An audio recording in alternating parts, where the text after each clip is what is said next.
Hello student, मैं आपका अपना डीएस गुरु और आज हम एक्सरसाइज फर्स्ट स्टार्ट करने जा रहे हैं 11th क्लास की। हमने पिछले जो क्लास ली थी उसके अंदर हमने इसका बेसिक और परिचय को अच्छी तरीके से पढ़ा था। आज हम इस एक्सरसाइज को स्टार्ट करने जा रहे हैं। बहुत ही इंटरेस्टिंग, अच्छी और सीधी एक्सरसाइज है, आनंद आएगा पढ़ने में। बस ये कंटिन्यू क्लास को लेते रहें। तो पहला क्वेश्चन क्या है हमारा कि निम्नलिखित में से कौन से समुच्चय है, अपने उत्तर का औचित्य बताइए। हमें यह पता लगाना है कि कौन सा सेट्स है कौन सा नहीं है, मतलब ये समुच्चय है या नहीं है, बस इतना सा पता लगाना है। तो पहला क्या है कि जे अक्षर से प्रारंभ होने वाले वर्ष के सभी महीने। कौन कौन से ऐसे महीने हैं जो जे अक्षर से प्रारंभ हो रहे हैं? तो जे अक्षर से प्रारंभ होने वाले माह कौन कौन से हैं? एक तो है हमारा कौन सा, जनवरी है, जनवरी है। दूसरा क्या है हमारा, जून है। तीसरा क्या है हमारा, जुलाई है। और एक इसके अलावा कुछ और नहीं है। तो क्या हो जाएगा इसके अंदर, तो कौन कौन सा है, जनवरी, जून और जुलाई, ये इनके अलावा कोई भी नहीं है। किसी से भी पूछो कि वर्ष के ऐसे कौन कौन से महीने हैं जो जे से स्टार्ट होंगे, सबका एक ही आंसर होगा, जनवरी, जून और जुलाई। मतलब सबका एक ही आंसर है, सेम स्थिति है सबकी। तो ऐसी जब स्थिति आएगी तो समुच्चय कैसे हैं, समुच्चयों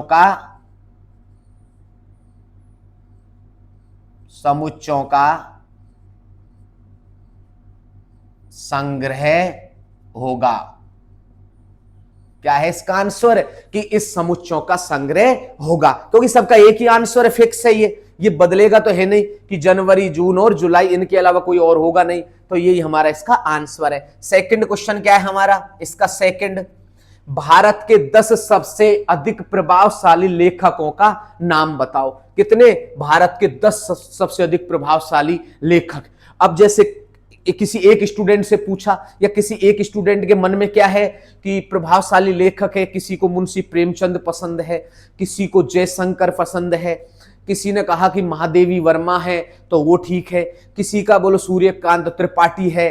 तो हर व्यक्ति की अलग अलग होगी, अलग अलग सोच होगी, अलग अलग सिचुएशन होगी कि भारत के 10 सबसे अधिक प्रभावशाली लेखकों की बात करें तो हर व्यक्ति की अलग अलग राय होगी। क्योंकि कोई को कौन सा लेखक पसंद है, किसी को हरिश्चंद्र बच्चन पसंद है, किसी को कुछ और पसंद है, किसी को कुछ और पसंद है, क्योंकि हर व्यक्ति के लेखकों की सोच है वो अलग अलग होगी। तो क्या है, भारत के 10 सबसे अधिक प्रभावशाली, जैसे पहला व्यक्ति पूछा कौन सा, जो मान लेते हैं क्या है, जैसे पहले व्यक्ति की सोच ली।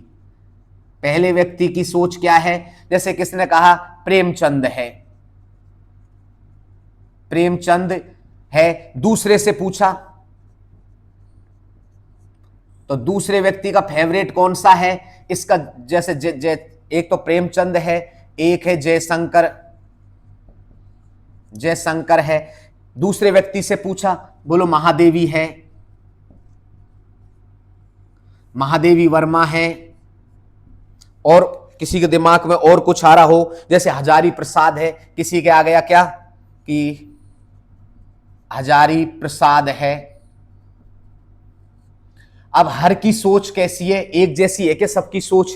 पहले व्यक्ति की सोच तो क्या थी कि प्रेमचंद है और जयशंकर बताया, दूसरे ने क्या बताया कि महादेवी वर्मा बताया, और क्या बताया, वर्मा है ये, महादेवी वर्मा। और तीसरे और क्या बताया, हजारी प्रसाद बताया। तो दोनों की सोच अलग है, एक जैसी सोच नहीं है। एक जैसी जब स्थिति आएगी तभी उसका समुच्चय होगा, अन्यथा समुच्चय नहीं होगा। तो इसमें क्या लिखेंगे, समुच्चयों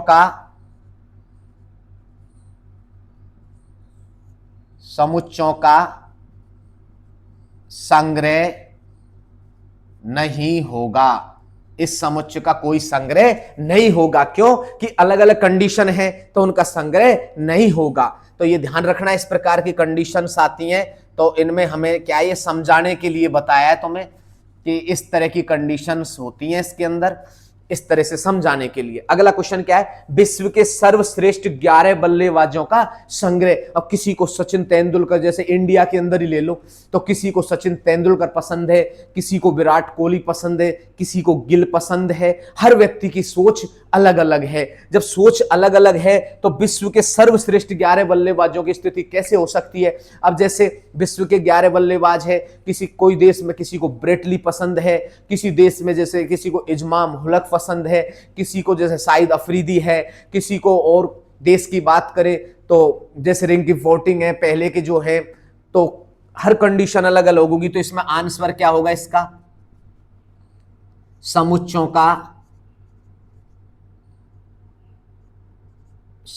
का संग्रह नहीं होगा। इसमें समुच्चों का संग्रह नहीं होगा क्योंकि विश्व के 11 बल्लेबाजों में हर का अलग अलग है पसंद के बल्लेबाज कि 11 बल्लेबाजों का संग्रह तो हर का अलग अलग होगा, कोई का कौन सा, किसी का कौन सा, किसी का कौन सा। अब अगला क्या है, आपकी ये रहा क्वेश्चन नंबर, ये रहा आपकी कक्षा के सभी बालकों का संग्रह। बिल्कुल फिक्स है। जैसे हमारी कक्षा में जैसे बालकों का संग्रह जैसे 25 बालक हैं, तो इसमें आंसर क्या है हमारा, जैसे बच्चे हैं तो बच्चों को लिख दो आराम से, क्या दिक्कत आ रही है। जैसे 1 2 3 4 5 डॉट डॉट डॉट डॉट, जैसे कितने हैं 25 स्टूडेंट है टोटल। कितने स्टूडेंट है 25 है, तो इनका संग्रह होगा।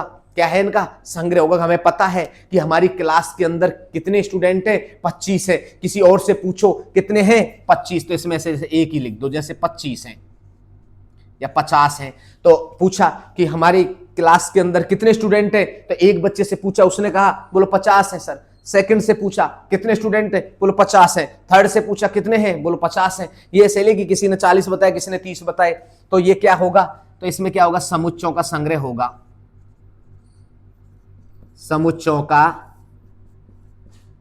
संग्रह होगा। समुच्चयों का क्या होगा, संग्रह होगा। नेक्स्ट क्या है, 100 से कम सभी प्राकृत संख्याओं का संग्रह। अब 100 से कम सभी प्राकृत संख्या कौन कौन सी हैं, जैसे 1 है, 2 है, 3 है, 4 है, 5 है। प्राकृत संख्या है natural number dot dot dot dot कितनी है, जैसे 99 है, क्योंकि 100 से कम है। तो 100 से कम है तो 99 होगा।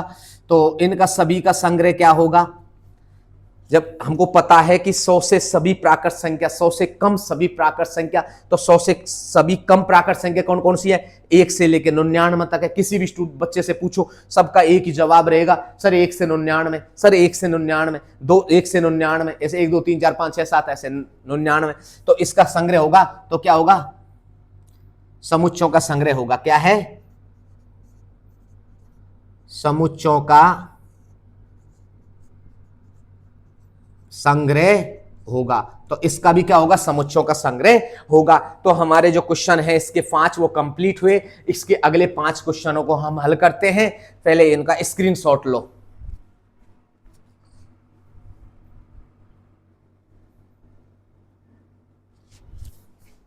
तो बात करते हैं इसके क्वेश्चन नंबर फर्स्ट के 6 की। क्या है, लेखक प्रेमचंद द्वारा लिखित उपन्यासों का संग्रह। अब हम इस बात को जानते हैं कि लेखक एक है और उसका नाम है प्रेमचंद।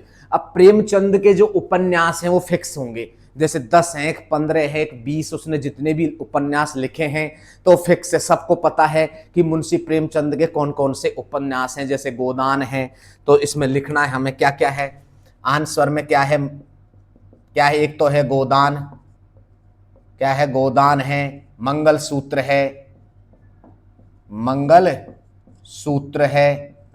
रंगभूमि है, क्या है, गोदान है, मंगल सूत्र है, और गवन है, क्या है, गवन है, और गवन है, और सेवा गवन है, दवन है, पता नहीं, सेवा सदन है। इस तरह से मुंशी प्रेमचंद के जो उपन्यास हैं वो हमें पता है। किसी से भी पूछेंगे तो उसका आंसर एक ही देगा कि मुंशी प्रेमचंद के ये क्या है, उपन्यास है, फिक्स है ये, क्योंकि सबको पता है गोदान है, मंगल सूत्र है, गवन है और सेवादन, और भी है बहुत सारे, तो हमको पता है कि फिक्स है उनके 10 है, 15 है, 20 है, वो सबको पता है, वो फिक्स है। तो इस कंडीशन में क्या होगा कि ये समुच्चय होगा कि नहीं होगा, तो क्या लिखेंगे कि समुच्चयों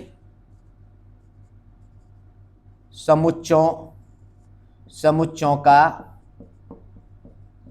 संग्रह होगा, समुच्चयों का संग्रह होगा। इसका आंसर होगा सभी समपूर्णांक संख्या। अब सभी कौन सी पूर्णांक है, सम। पूर्णांक क्या, इंटीजर नंबर है। पूर्णांक कैसे होते हैं, धनात्मक भी होते हैं और ऋणात्मक भी होते हैं। तो पूर्णांक में कौन कौन सी कहा उसने, ये तो नहीं कहा कि सम धनात्मक पूर्णांक है। अगर सम की कहता तो हम सम करते, तो क्या है सब सम। तो क्या लिखेंगे इसमें, जैसे dot dot dot dot minus का क्या लेते हैं, माइनस का 4 ले लो या माइनस का 6 ले लो, डॉट माइनस का 4 ले लो, फिर माइनस का 2 ले लो, फिर माइनस का 0 ले लो, प्लस का आ जाएगा, फिर प्लस का 2 ले लो, प्लस का 4 ले लो, प्लस का 6 ले लो, और dot dot dot dot dot इस तरह से हम इसमें ले लेंगे। तो ये हम जानते हैं कि सभी सम पूर्णांक हैं। कैसे हैं, सम मतलब सबके सब सम है, जिसमें 2 का भाग चला जाता है, 2 4 6 8 10 से 12 इस तरह से, 14 16 18 20 22 इस तरह से। लेकिन वो ऋणात्मक भी हो सकते हैं और धनात्मक भी। अब हमें पता है सबको, क्योंकि जो भी है जिसका जवाब यही देंगे कि 2 4 6 8 10 यही होगा। ऋणात्मक है तो -2 -4 -6 -8 -10। तो क्या होगा, समुच्चयों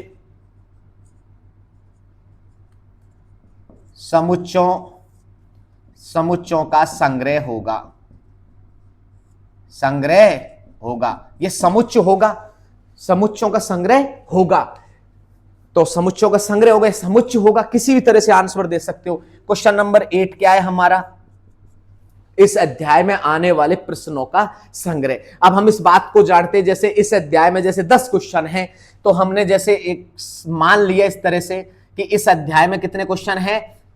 अब हम पढ़ रहे हैं इन क्वेश्चनों को, तो पढ़ेंगे तो हमको पता है कि 1 क्वेश्चन है, 2 क्वेश्चन है, 3 क्वेश्चन है, 4 क्वेश्चन है, dot dot dot dot dot dot, जैसे 18 क्वेश्चन है टोटल, या 20 क्वेश्चन है, या 25 क्वेश्चन है। हमको इस चीज के बारे में पता है, हमको इसके बारे में पता है कि हमारे इस अध्याय में आने वाले प्रश्नों का संग्रह। अब इस अध्याय में जैसे 16 प्रश्न है, तो 16 प्रश्न है तो 16 तक ही आएगा। तो क्या है, 1 2 3 4 5 6 7 8 9 10। हमको पता है इस चीज के बारे में कि इस अध्याय में कितने प्रश्न हैं, कि 10 है, 20 है, 30 है, 40 है। उनको गिन करके हम निकाल सकते हैं कि 10 है, 20 है।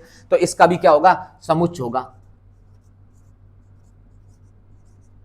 समुच्चय होगा। ये समुच्चयों का संग्रह होगा, ये समुच्चय होगा। अब आगे क्या कहा उसने, अगला क्वेश्चन क्या, लास्ट एंड फाइनल इसका, पहले का, कि विश्व के सबसे खतरनाक जानवरों का संग्रह। अब विश्व के सबसे खतरनाक जानवर है, किसी को चींटी से डर लगता है, किसी को चूहे से डर लगता है, किसी को हाथी से डर लगता है, किसी को शेर से डर लगता है। तो किसी के लिए खतरनाक तो शेर है, किसी के लिए खतरनाक हाथी है, किसी के लिए खतरनाक कुत्ता ही है, क्योंकि किसी को कुत्ते से डर लगता है तो उसके लिए कुत्ता ही खतरनाक है, किसी के लिए बिल्ली खतरनाक है।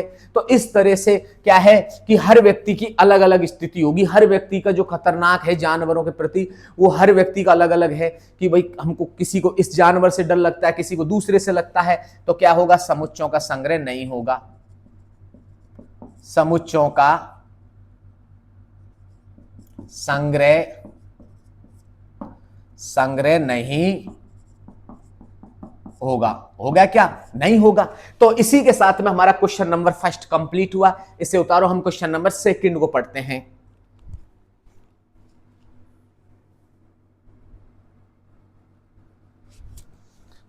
अब बात करते हैं इसके क्वेश्चन नंबर सेकंड की। क्या दे रखा है कि मान लीजिए ए बराबर कोष्टक में क्या है, 1 2 3 4 5 और 6 रिक्त स्थानों में उपयुक्त प्रतीक बिलोंग्स टू अथवा डज नॉट बिलोंग्स टू भरिए। मतलब इनमें से हमें यह देखना है कि कौन सा इसमें है और कौन सा इसमें नहीं है। तो सबसे पहले इस क्वेश्चन का क्या करेंगे, हम जब आंसर करेंगे, बहुत ही अच्छा क्वेश्चन है। सॉल्यूशन में बगल की साइड ले लेते हैं। क्या दे रखा है कि ए बराबर मजला कोष्टक, क्या दे रखा है, 1 2 3 4 5 और 6 ये दे रखा है। अब इसमें फर्स्ट में क्या दे रखा है, यहां पर सबसे पहले पहले का आंसर देखेंगे सबसे पहले। तो क्या दे रखा है? 5। 5 इसमें है क्या? 5 इसमें है, क्योंकि 5 इसमें है, 5 इसमें है, तो जिसमें है उसके लिए तो लगाएंगे बिलोंग्स टू। क्या लगाएंगे? Belongs to. अगर इसके अंदर है, अगर 5 इसके अंदर कोई भी संख्या इसके अंदर है तो बिलोंग्स टू लगाएंगे, और अगर नहीं है तो डज नॉट बिलोंग्स टू लगाएंगे। तो क्या ये इसके अंदर है? तो बिलोंग्स टू किसके अंदर है? ए के अंदर है, बिलोंग्स टू ए। तो 5 बिलोंग्स टू ए है, तो ये हो गया इसके अंदर। ये आंसर आ गया पहले का। सेकंड का आंसर क्या है हमारा? सेकंड क्या दे रखा है इसने? 8। और अब इसके अंदर 8 है क्या? नहीं है, तो 8 नहीं है तो क्या होगा? डज नॉट बिलोंग्स टू ए। ये ए में 8 नहीं है क्या 8 इसमें? इसमें नहीं है तो नहीं है, लिख दो इसको डायरेक्ट ही। तीसरा क्या है हमारा? 0। अगला क्या दे रखा है? 0। अब 0 है क्या इसके अंदर? 0 नहीं है तो क्या है? डज नॉट बिलोंग्स टू ए। ए के अंदर 0 नहीं है, ये ए के अंदर 0 नहीं है। अगला देखो 4 है क्या इसके अंदर? अगला है चौथा, तो 4 है क्या इसके अंदर? 4 है, तो 4 है तो बिलोंग्स टू ए। 4 ए के अंदर है। अगला क्या है? क्वेश्चन नंबर 5 क्या दे रखा है कि 2 इसके अंदर है क्या? 2 है तो क्या है? Belongs to A. 2 belongs to A, कि ये इसके अंदर है। ठीक है, नेक्स्ट कंडीशन क्या है? 6। ये कितना दे रखा? 10। 10 इसके अंदर है क्या? 10 इसके अंदर नहीं है, तो क्या लिखेंगे? Not, does not belongs to A. तो इसी के साथ में हमारे क्वेश्चन कंप्लीट हो गए। ये जो चिन्ह है ये क्या है? बिलोंग्स टू का है। मैंने पहले जो अपन को परिचय पढ़ाया था, मैंने उसमें बताया था कि ये बिलोंग्स टू है, और ये क्या है? डज नॉट बिलोंग्स टू है। ठीक है, तो ये दोनों चिन्हों को याद रखना है हमें, क्योंकि इनसे एक एक नंबर के क्वेश्चन, ऑब्जेक्टिव टाइप के या एक एक नंबर के क्वेश्चन आते हैं और पूछे भी जाते हैं। तो इस चिन्ह का विशेषकर ध्यान रखना है हमें। तो क्वेश्चन नंबर हमारा सेकंड कंप्लीट हुआ। अब हम बात करते हैं क्वेश्चन नंबर थर्ड की।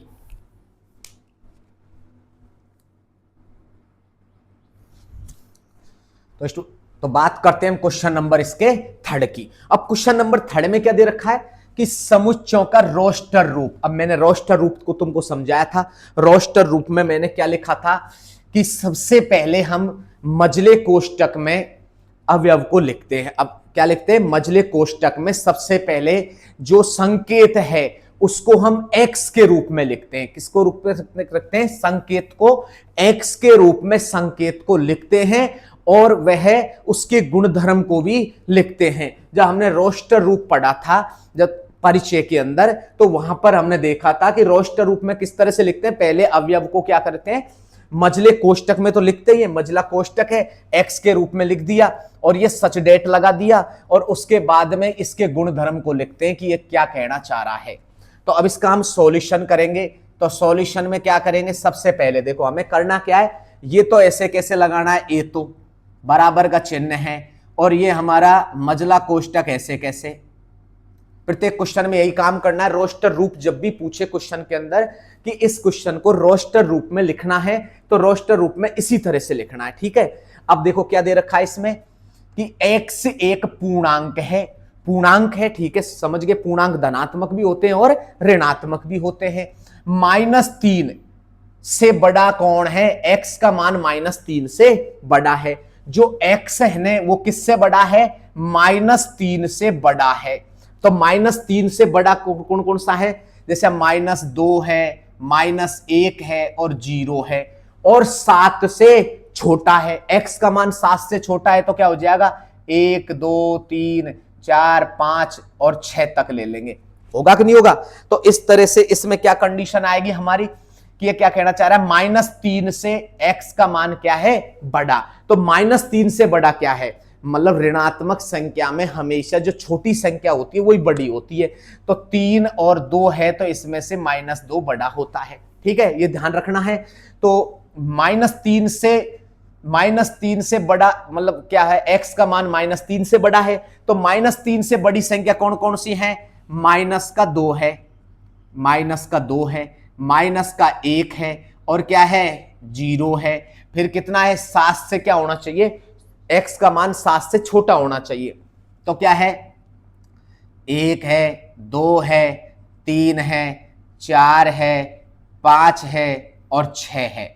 और इसमें वापस क्या है, इस कोष्टक को लगा दो। यही हमारा इसका रोस्टर रूप है। अगर इस रूप में दे रखा है और इस रूप में लिखते तो हम अगले क्वेश्चन में इस रूप को इस रूप में लिखेंगे। जो अगला क्वेश्चन है हमारा वो इस रूप को इस रूप में चेंज करेंगे। तो इसमें क्या किया हमने, x हमने क्या किया कि -3 और 7 है, तो इसमें ये लिख दिया हमने डायरेक्ट इसको कि ये इनसे इस तरह से बड़ा है। ठीक है, तो हमने ये लिख दिया। सेकंड क्वेश्चन क्या है हमारा, इसका सॉल्यूशन बहुत आसान है। बी तो ऐसे कैसे लगाओ, क्या लगाएंगे, कौन सा कोष्टक है, मजला कोष्टक लगा दो। लगा दिया। क्या दे रखा है कि x सच डेट x, ये सच डेट का चिन्ह है। किसका चिन्ह है, ये दो बिंदी किसकी चिन्ह है, ये होता है सच डेट, जिसको बोलते हैं इस प्रकार है। क्या है, इस प्रकार है। ये ध्यान रखना, किस प्रकार है, इस प्रकार है ये। ठीक है, ये इस प्रकार है। अब नेक्स्ट कंडीशन क्या है इसमें, x संख्या 6 से कम एक प्राकृत संख्या है। अब प्राकृत संख्या 6 से कम कौन कौन सी है, बताओ प्राकृत संख्या कौन कौन सी है 6 से कम, बोलो। 1 भी प्राकृत संख्या है क्योंकि नेचुरल नंबर है, 2 भी है, 3 भी है, 4 भी है और 5 भी है। क्योंकि क्वेश्चन में क्या कह रहा है 6 से कम, तो 6 से कम तो 5 तक ही तो होगी। तो इस पे फिर वापस क्या है, मजला कोष्टक लगा दो हमारा, और क्या है। तो इसी के साथ में हो गया हमारा आंसर। अब बात करते हैं क्वेश्चन नंबर इसके 3rd और 4th की।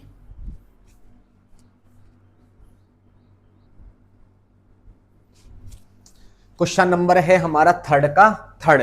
क्या दे रखा है कि कोष्टक x सच डेट x के x 2 अंकों की ऐसी प्राकृत संख्या, कैसी संख्या पूछ रहा है, प्राकृत संख्या जिनके अंकों का योगफल 8 है। मतलब हमें ऐसी संख्या देखनी है 2 अंकों की। कितने अंकों की, 2 अंकों की। 2 अंकों की संख्या कहां से स्टार्ट होती है, 10 से और 99 तक स्टार्ट होती है और 10 से होती है।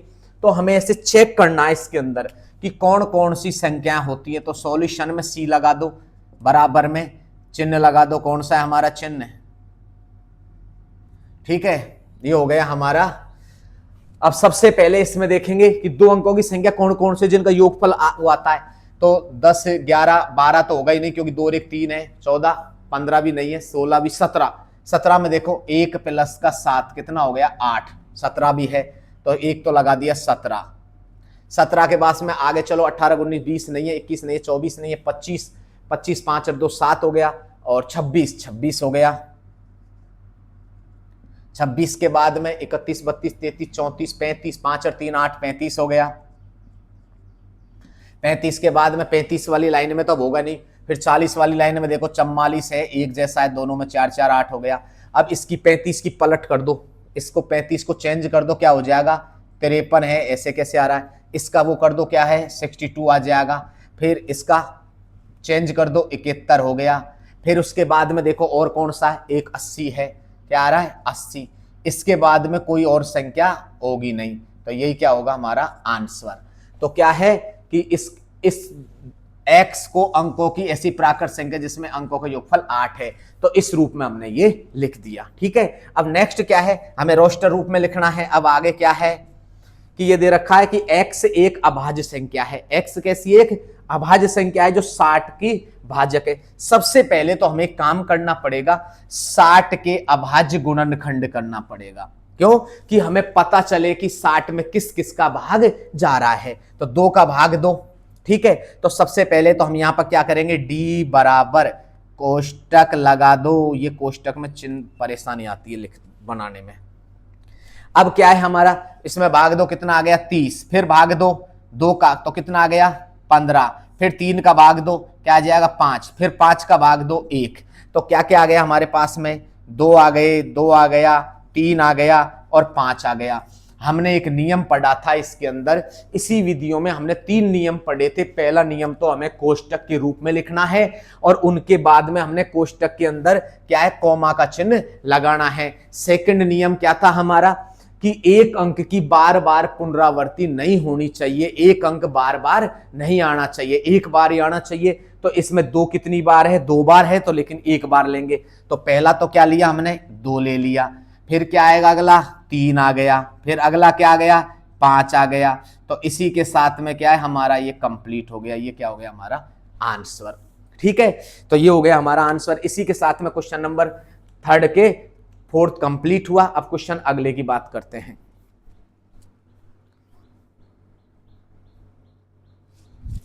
तो अब हम बात करते हैं क्वेश्चन नंबर इसके थर्ड का 5 क्वेश्चन। क्या दे रखा है, ट्रिग्नोमेट्रिक शब्द के सभी अक्षरों का समुच्चय। मतलब इसमें से हमें वो अक्षरों को यहां पर लिखना है। तो सबसे पहले हमें करना क्या है, इसमें बहुत ही आसान और बहुत इजी है। सबसे पहले हमने क्या किया, इसमें ई लगा दिया बराबर में, कौन सा कॉलम लगाएंगे, कौन सा कोष्टक लगाएंगे, मजला कोष्टक लगा दो। कौन सा कोष्टक है, मजला कोष्टक लगाया। उसके बाद में हमें करना क्या है, देखो सबसे पहले किसकी बात करेंगे, टी को ले लेते हैं।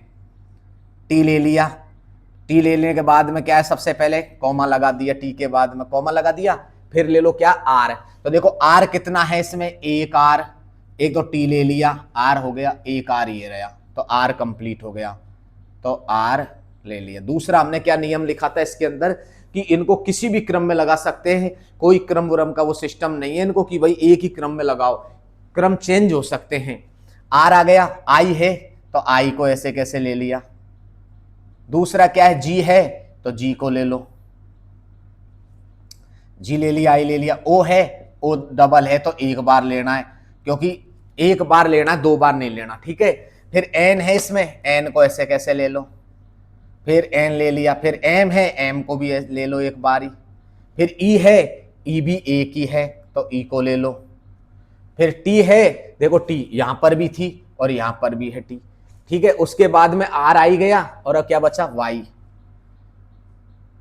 तो इसमें देखो कोई ऐसा अक्षर है क्या जो दो बार आ रहा है, टी एक बार है, आर एक बार है, आई एक बार है, जी एक बार है, ओ एक बार है, एम एन एक बार है, ई एक बार है, वाई एक बार है। तो इसी के साथ में हो गया हमारा ये आंसर, क्यों अक्षरों का क्या करना है, समुच्चय। अब नेक्स्ट क्या है हमारा, बेटर में क्या दे रखा है, इसमें भी वही एफ बराबर क्या लिखना है, वही तरीका यूज करेंगे।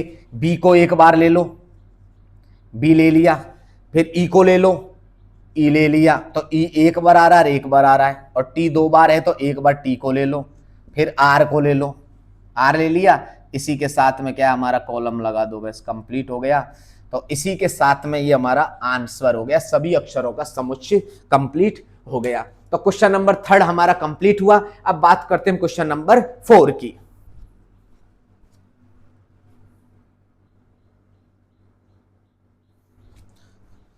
तो बात करते हैं क्वेश्चन नंबर 4 की। बहुत ही अच्छा और इंटरेस्टिंग क्वेश्चन है। क्या दे रखा है, निम्नलिखित समुच्चयों को समुच्चय निर्माण रूप में व्यक्त कीजिए। समुच्चय निर्माण रूप में हमने क्या लिखा था वहां पर, सबसे पहले उसे मजला कोष्टक में रखेंगे। कौन से कोष्टक में, मजला कोष्टक में। और अवयवों को कोई भी नाम देंगे, एक्स वाई या जेड, फिर सच डेट लगाएंगे। उसके बाद में हम क्या करेंगे, उसके गुण धर्म को लिखेंगे। हमने 3-4 पॉइंट पढ़े थे इसके अंदर। तो सबसे पहले बात करते हैं क्वेश्चन नंबर इसकी। तो इसमें देखो सबसे पहले संख्या क्या दे रखी है, 3 है, 6 है, 9 है और 12 है। थोड़ा सा दिमाग लगाओ कि इसमें सबसे पहले हम क्या करते हैं, इसका सॉल्यूशन करते हैं। चलो, तो सबसे पहले हम क्या करेंगे, इसमें से 3 को लेंगे, 3 है, और फिर क्या लेंगे, 6 को ले लो, फिर क्या ले लो, 9 को ले लो, फिर क्या ले लो, 12। इसको ऐसे भी रख सकते हैं, 3, 6, 12, इस तरह से किसी भी रूप में लिख सकते हो, कोई दिक्कत नहीं है। सबसे पहले हम देखेंगे 3 को किस रूप में लिखेंगे। तो देखो 3 को कब प्राप्त कर सकते हैं, जैसे 3 को हम 1 से गुणा करें तो क्या प्राप्त होता है, हमें 3 ही प्राप्त होता है, होता कि नहीं होता। तो 3 को 1 से गुणा करने पर 3 ही प्राप्त होगा। फिर उसके बाद में 3 को हम किससे गुणा करें, 3 को हम 2 से गुणा करें, तो 2 से गुणा करने पर 3 दूनी कितना हो गया, 6 हो गया। फिर हमने क्या किया, इस 3 को वापस हमने फिर 3 से गुणा किया, तो 3 तिया 9 हो गया। अब हम इस 3 को किससे गुणा करें, 4 से गुणा करें, तो कितना हो गया, 12। तो मतलब हमारे पास में जो ये वाली संख्या है इसको क्या बोलते हैं, एक्स बोलते हैं। हमने क्या कहा था कि कोष्टक के अंदर जो भी मान है उनको हम क्या मानेंगे, एक्स मान के चलेंगे। मजले कोष्टक के अंदर जो भी हमारा मान होगा उनको क्या मानेंगे हम, एक्स। तो ये तो क्या है, हमारा सारा क्या है, ये एक्स है। तो इसको लिखने का तरीका क्या है, सबसे पहले हमें करना क्या है, कोष्टक तो वही लिखना है, कौन सा है, वही मजला कोष्टक है। लिख दिया मजला कोष्टक हमने, ऐसे कैसे बना दिया। अब इस मजला कोष्टक में करना क्या है हमें, सबसे पहले इस सबको क्या मानेंगे हम, एक्स मानेंगे। क्या मानेंगे, इनको सबको एक्स मान लिया। फिर वही वापस क्या लगाएंगे, सच डेट लगाएंगे, लगा दिया। अब इसके बाद में इसको क्या माना हमने, सबको, इसको तो हमने क्या मान लिया, इनको तो हमने मान लिया एक्स। क्या माना, एक्स। तो हमने ऐसे कैसे लगा ले, सच डेट ऐसे कैसे लगा दिया। अब आगे चलते हैं, कंडीशन क्या है हमारी नेक्स्ट। अब इनमें देखो क्या चीज एक जैसा आ रहा है, ये 3 है। 3 क्या है हमारे पास में, अब ये जो है, जो चिन्ह किसका, ये बराबर का है। किसका चिन्ह है, ये बराबर का है। भाई यहां पर इनमें बराबर में ही तो हमने किया इनको, तो यहां पर बराबर का चिन्ह लगा दिया। अब इनमें से क्या चीज बराबर आ रही है, देखो देखो, इधर भी 3, इधर भी 3, इधर भी 3, इधर 3, 3 आ गया, यहां पर आ गया 3। उसके बाद में इसके पीछे वाली संख्याओं को देखो, ये क्या है, यहां से लेकर के यहां तक इनको समझो, ये क्या है, कितनी, कितने से कितने तक है ये वाली को देखो, इस वाले को, कॉलम को, इसमें क्या दे रखा है, 1 2 3 4। तो ये क्या मान लें इनको, एन। क्या है ये, एन।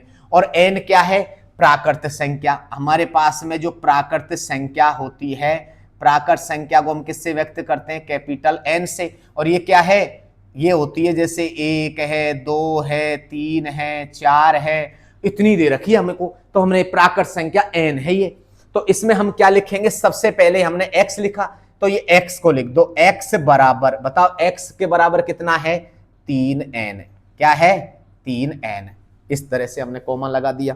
ये एक्स क्या है हमारे पास में, एक्स बराबर क्या है, समझ में आ रहा है कि नहीं आ रहा, क्योंकि हम आएगा समझ में, ये नहीं तो अगला क्वेश्चन आएगा, डेफिनेटली आएगा।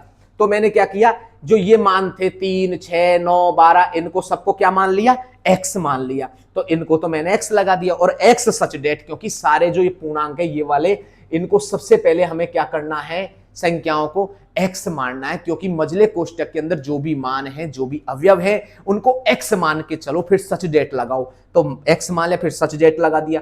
इनको सबको क्या माना हमने, एक्स। एक्स बराबर में, ये बराबर में है, बताओ 3 तो कॉमन है, 3 ऐसे कैसे, और ये 1 2 3 4 ये क्या है, सब प्राकृत संख्या, इसलिए मैंने लिख दिया। तो इनको दर्शाना पड़ेगा कि जो एन क्या है, ये एन क्या है, ये जो स्मॉल एन है वो क्या आया है, वो क्या है, स्मॉल एन क्या है, बताओ सबसे पहले। तो स्मॉल एन क्या होगा, यहां पर बिलोंग्स टू कैपिटल एन, कि ये जो स्मॉल एन है ये प्राकृत संख्या है। ये क्या है, ये प्राकृत संख्या है। अब आगे चलो, देखो यहां पर आगे कुछ डॉट डॉट नहीं दे रखा। अगर डॉट डॉट देता इसके अंदर तो हम यहां तक ही लिखते, क्योंकि प्राकृत संख्या खत्म अनंत तक जाती है, लेकिन उसने तो खत्म किस पे कर रखी है, ये संख्या 12 पे ही खत्म कर रखी है। ये जिस तरह की भी संख्या है ये किस पर खत्म हो रही है, 12 पे ही खत्म हो रही है, आगे नहीं बढ़ रही। जब आगे नहीं बढ़ेंगे तो इसके लिए हम क्या करेंगे, इसके अंदर बताओ कहां से कहां तक है संख्या, 1 से लेकर के 4 तक है। तो सबसे पहले तो हमें 1 लगाना है, और इधर क्या लगाना है, 4, क्योंकि 1 से 4 है।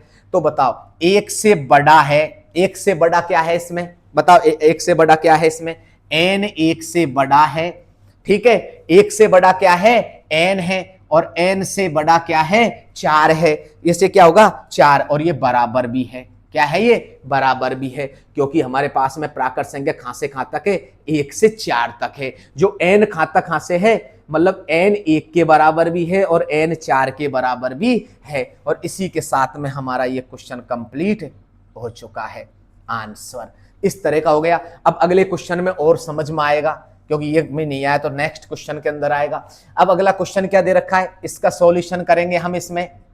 तो सबसे पहले संख्याओं को उतारो, इसमें जो संख्या दे रखी है उनको उतारो, घबराने वाली कंडीशन नहीं है। क्या आ रहा है, 2 है, इसे कैसे उतार लिया, कितना है, 4 है, 8 है, 16 है, और क्या है, 32। सबन में क्या लगा दो, बराबर लगा दो। क्या लगा दो, बराबर। नीचे क्या करेंगे, इसका सॉल्यूशन में नीचे सबसे पहले यहां पर हमें क्या करना है, कौन सा कोष्टक लेना है, सबसे पहले x बिलोंग्स टू। अब देखो ये आगे वालों को क्या मान के चले, इन वालों को क्या मान के चले, ये सब क्या है, ये x है और ये क्या दे रखा है, बराबर। तो यहां लिखेंगे x बराबर, क्या लिखेंगे, x बराबर लिखेंगे कि नहीं लिखेंगे, तो x क्या है, बराबर लिख दिया, यहां पर x बराबर लिख दिया। अब देखो यहां पर 2 है तो 2 दे रखा है, तो जैसे मैंने 2 के ऊपर 1 इस लिखा तो क्या हो जाएगा, 2 ही तो होगा भाई, 2 का स्क्वायर क्या हो जाएगा, सॉरी 2 के ऊपर मैं 1 लिखूंगा तो 2 ही होगा, और अगर मैं 2 के ऊपर फिर स्क्वायर करूंगा तो कितना हो जाएगा, 4।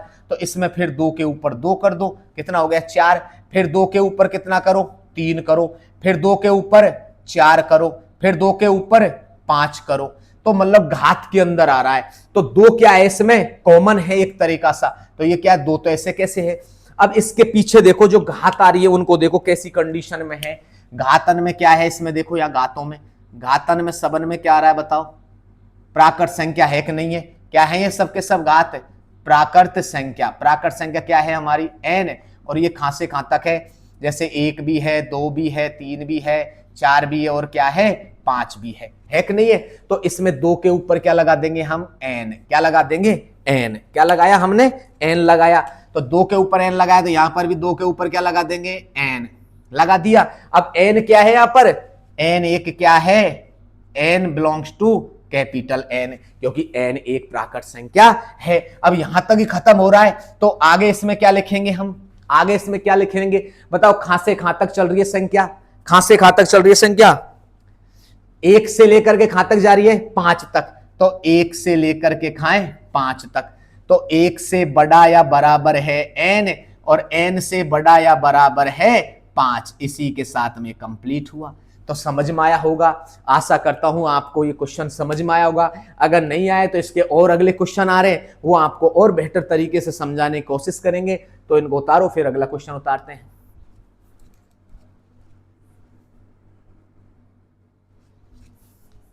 तो बात करते हैं क्वेश्चन नंबर 3, 4 और 5 की, बहुत ही अच्छे क्वेश्चन है। तो सबसे पहले हमें क्वेश्चन के अंदर करना क्या है, इसके अंदर क्या है, सबसे पहले हमें इसे क्या करना है कि जो हमारा कोष्टक है उस कोष्टक के अंदर जो हमारे मान हैं उनको हमें एक लैंग्वेज के रूप में लिखना है, उसको गुणधर्म के रूप में हमें पढ़ना है। तो सबसे पहले क्या करना है, 5 को लो, ऐसे कैसे, 5 है, फिर दूसरा क्या है 25 है, फिर क्या है 125 है, फिर 625 है।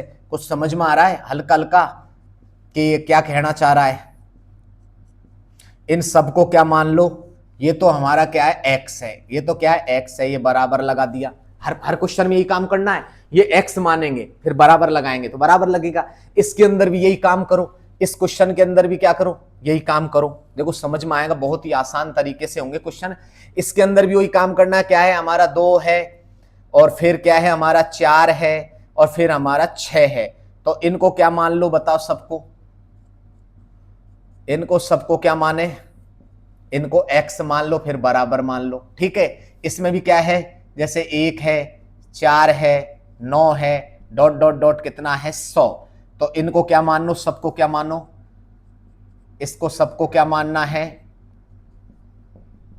इनको सबको x और बराबर मानना है। ये ध्यान रखना, क्योंकि हम एक साथ में इतने क्वेश्चनों को इसलिए कर रहे हैं क्योंकि हमें समझ में आएगा कि किस तरह से क्वेश्चन को हल करना है। तो इनको सबको क्या किया, ऐसे खड़ा किया और सबको हमने x मान लिया। क्या मान लिया, x। इसका तरीका है, ऐसे बहुत सारे तरीके हैं हल करने के, लेकिन सबसे बढ़िया तरीका है ये, ठीक है।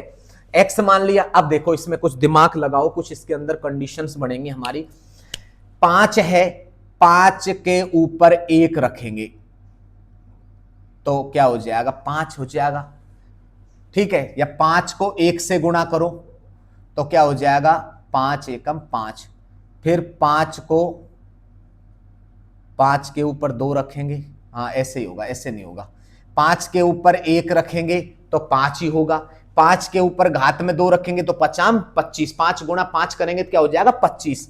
फिर 5 के ऊपर 3 रखेंगे तो क्या हो जाएगा, 5 25, 25 पंजो 125, 3 बार गुणा करेंगे तो। फिर 5 के ऊपर 4 रखेंगे तो क्या हो जाएगा, 625 हो जाएगा। अब हमारे पास में देखो इसमें हमने क्या परिवर्तन किया, हमारे पास में इसमें क्या चीज एक जैसी है, देखो इसमें 5 हमारा है जो कॉलम के अंदर वो एक जैसा है। देखो तो इसमें 5 ऐसे कैसे लिखेंगे, क्या लिखेंगे 5 ऐसे कैसे। फिर ये क्या है 1 2 3 4, ये प्राकृत संख्या है कि नहीं है, कैसी संख्या है ये, प्राकृत संख्या को क्या कहते हैं हम, natural number n, capital N से क्या है 1 2 3 और क्या दे रखा है इसमें 4 दे रखा है ना। तो सबसे पहले क्या है 1 2 3 4 दे रखा है, तो इसको कर दो हम n 5n। तो सबसे पहले हमें लिखना कैसे है ये ध्यान रखना, हमें सबसे पहले जो कोष्टक है उसको बनाओ, मजले कोष्टक को बना लिया। सबसे पहले क्या है x है, फिर सच डेट है, सच डेट किया, फिर x बराबर इस वाले देखो x बराबर कितना आया 5n आया, यहां पर 5n आ गया। आगे चलो 5n आने के बाद में क्या लिखेंगे, 5n आया तो फिर क्या है ये जो n है वो क्या है हमारा, n belongs to n, capital N क्या है ये, जो स्मॉल n है वो कैपिटल N एक प्राकृत संख्या है। ये जो स्मॉल n है वो क्या है, एक प्राकृत संख्या है। अब देखो यहां से यहां तक कितने तक नंबर है, जो n है वो कहां से कहां तक स्टार्ट है, 1 से 4 तक, एक नहीं है तो यहां लिखेंगे 1 से बड़ा या बराबर है n, और क्या है अगला बराबर, फिर इससे बड़ा है कितना या बराबर है 4, और उसके बाद में हमारा जो कोष्टक है उसको लगा दो। तो इसी के साथ में क्या हो जाएगा, ये हमारा आंसर हो जाएगा, क्या हो जाएगा आंसर। तो फर्स्ट का आंसर आ गया कंप्लीट। अब हम बात करते हैं इसके सेकंड क्वेश्चन की, कौन से क्वेश्चन की, सेकंड की। ठीक है, पहला कंप्लीट हो गया हमारा, समझ में आया होगा आपको। क्या किया, इसको x मान लिया, x ऐसे कैसे रख दिया बराबर में, यहां पर 7 में कॉमन क्या आ रहा है 5 एक जैसा है, 5 रख दिया। इसके ऊपर क्या है n क्या है, एक प्राकृत संख्या है कि n एक क्या है, एक प्राकृत संख्या है कि ये जो स्मॉल n है वो क्या है, एक प्राकृत संख्या है। हमें दर्शाना है इस चीज को बिलोंग्स टू में। ठीक है, फिर क्या लिखना है, 1 से 4 तक क्या है, ये 1 से 4 तक है प्राकृत संख्या, तो 1 से बड़ा n है और बराबर भी है, और 4 के बराबर भी और उससे 4 से छोटा भी है, तो 1 से 4 तक हो गया। नेक्स्ट कंडीशन इसमें देखो क्या आ रहा है, 2 है तो हम लिखेंगे 2 गुणा 1, 2 गुणा 2, 2 गुणा 3, क्योंकि 6 हो जाएगा। तो इनमें देखो क्या चीज कॉमन सा है, एक जैसा क्या आ रहा है 2 आ रहा है। ये क्या है हमारे पीछे वालों को देखो, इनको क्या मान ले हम n, तो ये क्या हो जाएगा n हो गया। तो हम सबसे पहले इनको लिखेंगे कि प्राकृत संख्या क्या है हमारी, प्राकृत संख्या n बराबर कहां तक है, 1 है 2 है और 3 है और डॉट डॉट डॉट ऐसे अनंत तक है। कैसी है, ऐसे अनंत तक है, dot dot dot dot dot dot dot dot dot और भी जाएगी, अनंत तक जाएगी। तो सबसे पहले हमें कोष्टक लगाना है वही, तो सबसे पहले x सच डेट क्या होगा, x है। अब आगे देखो x बराबर क्या है, यहां पर 2n हो जाएगा। फिर आगे क्या लिखेंगे कि जो स्मॉल n है वो क्या है, कैपिटल N क्या हो जाएगा, जो कैपिटल N एक प्राकृत संख्या है। ये क्या है, n एक प्राकृत संख्या है।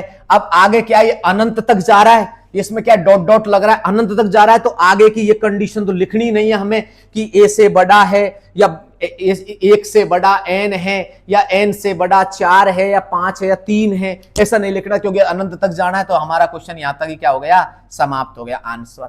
अब अगले की ओर बढ़ते हैं। तो इसमें क्या है, 1 का स्क्वायर 1 ही होगा, 1 का 1 गुणा 1, 2 गुणा 2, 3 गुणा 3, डॉट डॉट डॉट 10 गुणा 10 आ गया, यहां तक चल रहा है। अब देखो इसमें क्या चीज एक जैसी है, देखो इसमें क्या है 1 2 3 1 2 3 4 1 2 3 4, इसमें भी 1 2 3 4 1 2 3 4, तो ये भी n है और ये भी क्या है n, और n क्या हो जाएगा n स्क्वायर। और प्राकृत संख्या क्या है हमारी, हम जानते हैं प्राकृत संख्या क्या होती है, 1 2 3 4 डॉट डॉट डॉट ऐसे है। तो इसको लिखेंगे क्या है, वापस वही x सच डेट क्या होगा, x है बराबर, x किसके बराबर है बताओ, ये क्या दे रखा है n स्क्वायर के, और के स्मॉल n है वो क्या है, बिलोंग्स टू क्या है n, कैपिटल N के। क्यों है कैपिटल एन के? क्योंकि कैपिटल एन क्या है? एक प्राकृत संख्या है। अब संख्या कहां से कहां तक है? 1 से 10 तक है ना इसमें, क्योंकि इसमें फिक्स है, क्योंकि 1 से 100 तक की है स्थिति, तो इसमें 1 से 10 तक आ रहा है कि नहीं आ रहा? तो क्या लिखेंगे? 1 से बड़ा एन है और एन से बड़ा 10 है, और इसी के साथ में हमारा क्वेश्चन कंप्लीट हो गया। इसी के साथ में हमारी इस एक्सरसाइज के जो क्वेश्चन थे, क्वेश्चन नंबर 4 वो कंप्लीट हुआ। अब हम नेक्स्ट क्लास में क्वेश्चन नंबर 5 और 6 को पढ़ेंगे, बहुत ही इंटरेस्टिंग है। इन क्वेश्चनों को सॉल्व कीजिए। अगर दिक्कत आती है तो कमेंट सेक्शन में जाकर के जो भी प्रॉब्लम है उसे बताइए। मैं अगले वीडियो में इन्हें वापस समझाने की फिर से कोशिश करूंगा। अगर किसी स्टूडेंट को कोई दिक्कत है, किसी प्रकार की कोई परेशानी है, तो वह कमेंट सेक्शन में जो भी परेशानी है उसको डाल दे, फिर उसको वापस समझा देंगे। ठीक है।